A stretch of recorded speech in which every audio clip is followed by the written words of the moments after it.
Notre ambition, c'est bien évidemment de ne pas laisser la ville de Chambéry dans cette situation-là et c'est de regagner les élections en 2026. Aloïs Chassot, bonjour. Bonjour. Vous êtes là en tant que conseiller départemental, mais aussi conseiller municipal à l'opposition. Alors, avant de parler de Chambéry, où l'actualité est fraîche et parfois un peu chaude, malheureusement, on va évoquer le département avec des bonnes choses parce que vous intéressez particulièrement à la jeunesse et entre autres cette carte OK qui est un bénéfice pour tous ces jeunes. Oui, la carte OK est une vraie réussite, 100 € par an donnés aux jeunes qui leur permettent d'avoir accès à la culture, au sport, voilà, sur la durée de leur scolarité. L'accompagnement des clubs, c'est aussi important pour vous. Et là, vous avez décidé la semaine dernière un budget complémentaire pour le SOC Rugby qui va absolument monter.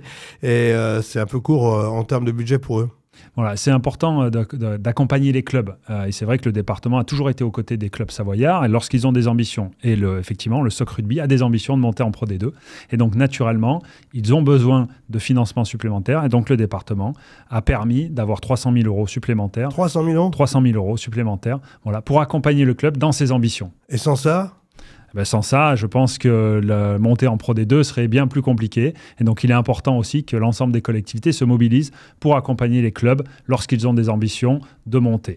On parle des cantines parce que pour vous, c'est très important l'alimentation dans les cantines et l'aide budgétaire que vous accordez aux familles. Donc au département, effectivement, c'est très important de pouvoir permettre d'avoir une alimentation saine, 50% de produits bio, 30% de produits locaux et surtout un prix qui est maintenu, un prix maintenu à 3,20 € pour l'ensemble des familles savoyardes, pour les accompagner, pour nourrir les plus jeunes, sachant que le prix de revient le coût réel en fait pour le département est 10 €. Donc le delta est vraiment à charge du département et c'est donc une vraie volonté. Et c'est grâce au département, il faut le préciser, que cette action est menée. Voilà, et c'est une vraie volonté de pouvoir permettre d'avoir un prix attractif, 3,20 € maintenu.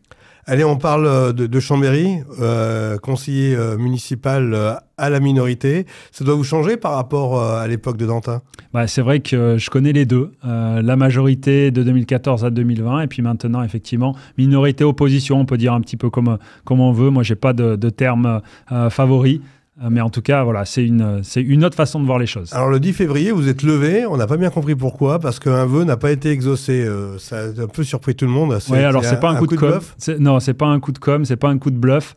C'était par contre une volonté d'afficher notre réprobation face au comportement du maire de Chambéry qui effectivement nous a refusé un vœu. On est obligé d'en arriver là maintenant pour se faire entendre ? Et là, on a été obligé d'en arriver là. Voilà, c'est pas juste le refus du vœu, c'est aussi une ambiance générale en fait.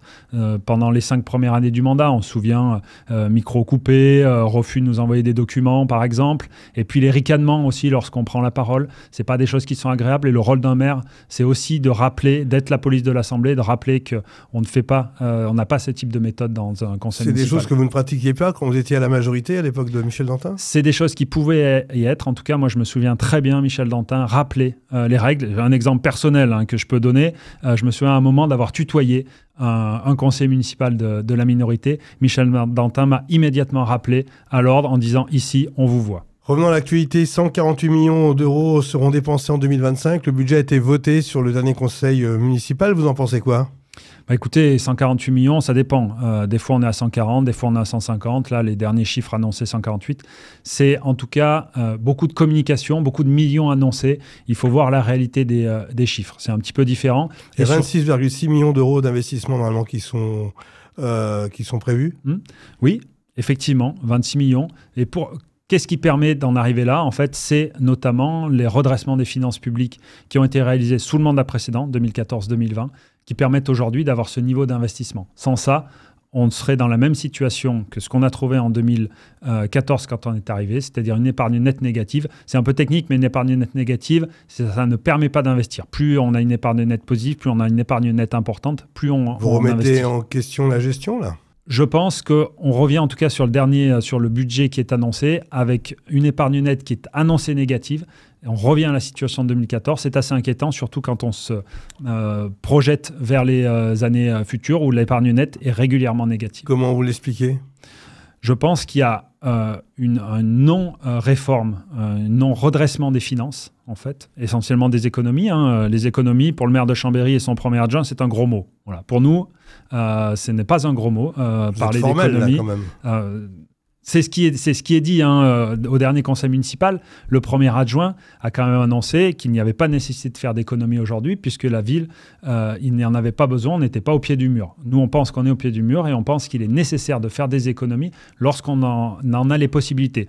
Cette année, il y en avait la possibilité. On a des ressources qui sont maintenues, niveau fiscal important, dotation de l'État importante aussi. Il faut souligner que l'État continue quand même de soutenir les collectivités malgré ce qui peut être annoncé un petit peu partout et que du coup la ville ne redresse pas ses finances du fait de ses ressources supplémentaires. Il y avait une possibilité, c'est pas fait. Si je prends le parallèle avec le département par exemple, au département, chaque année, on essaye de dégager des marges de manœuvre, on met de côté pour le jour où il y a un coup dur, comme cette année par exemple, le département peut maintenir son niveau d'accompagnement auprès des collectivités.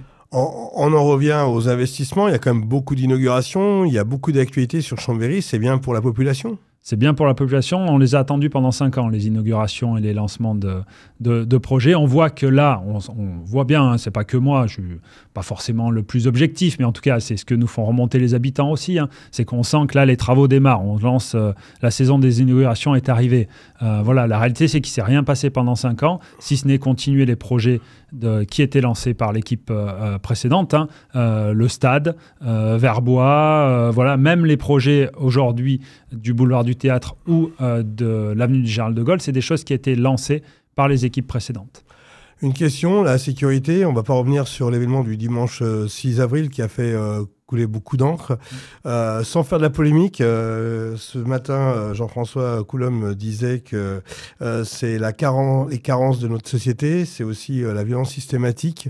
Vous en pensez quoi ? Je pense qu'il faut effectivement être très prudent. Lorsqu'il y a ce type d'événement, c'est un drame. C'est d'abord un drame pour une famille. Aujourd'hui, c'est une famille qui est endeuillée. C'est un quartier aussi qui est touché, le quartier du Faubourg-Montbéliard, voilà, qui est un quartier cosmopolite. Oui, puis ça ne date pas du centre-ville, il faut le dire. Donc il faut être très prudent de se garder de déclarations hâtives ou de conclusions hâtives. Qu'est-ce qu'on peut faire face à ça ? Parce que le phénomène est, je dirais, national. La violence est nationale. Aujourd'hui, il y a un croisement d'effets, les croisements du narcotrafic, les croisements des effets de bande, les réseaux sociaux aussi qui provoquent de grandes difficultés dans notre société. La municipalité a un rôle à jouer là-dedans ? Je pense que la municipalité a un rôle aussi de coordination en fait, auprès des différents acteurs, que ce soit la police nationale, que ce soit la police municipale, que ce soit les correspondants de quartier aussi. On a, sous le mandat précédent, doté la ville de moyens importants. Un centre de surveillance, un centre de supervision, urbain, une police, une brigade de nuit, une police armée, une brigade canine. Voilà, la ville a les moyens. Aujourd'hui, sur les caméras de surveillance, je suis d'accord que ça ne fait pas tout. Par contre, ça quand même règle certains problèmes. Voilà. Aujourd'hui, il n'y a pas d'augmentation de caméras supplémentaires sur la ville de Chambéry. Voilà. Il n'y a pas de coordination sur la ville de Chambéry non plus. On éteint la lumière la nuit aussi ? Donc, et effectivement, ça c'est un vrai sentiment aujourd'hui, c'est un vrai problème sur la ville de Chambéry, c'est l'éclairage public. On le sait, la ville de Chambéry a monté un conseil de la nuit. Ça vous voyez, c'est quand même quelque chose d'intéressant qui a été fait. Je ne dis pas que tout est mal fait par le maire de Chambéry, au contraire. Ça, c'est quelque chose d'intéressant. Et les remontées, c'est que les employés des commerces et des restaurants se font accompagner, le personnel féminin se fait accompagner après minuit le soir. Ce n'est pas normal sur la ville de Chambéry. Une question, que fait la droite à Chambéry ? On vous sent un petit peu absent ou un peu effacé. Alors, c'est peut-être le fait que vous soyez dans la minorité. Michel Dantin, point d'interrogation, une équipe dans un an ?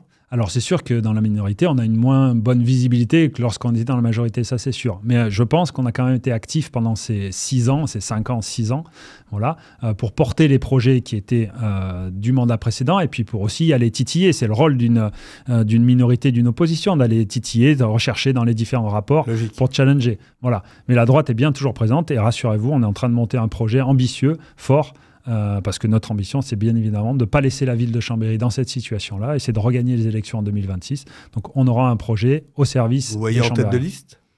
Ça fait partie des possibilités, mais il n'y a pas que. Il y a plein de possibilités. L'objectif, ce n'est pas une question d'homme, ce n'est pas une question de tête de liste, c'est plutôt une question de projet et de méthode. Voilà. Et après, l'histoire de la tête de liste viendra par la suite. Vous êtes confiant ?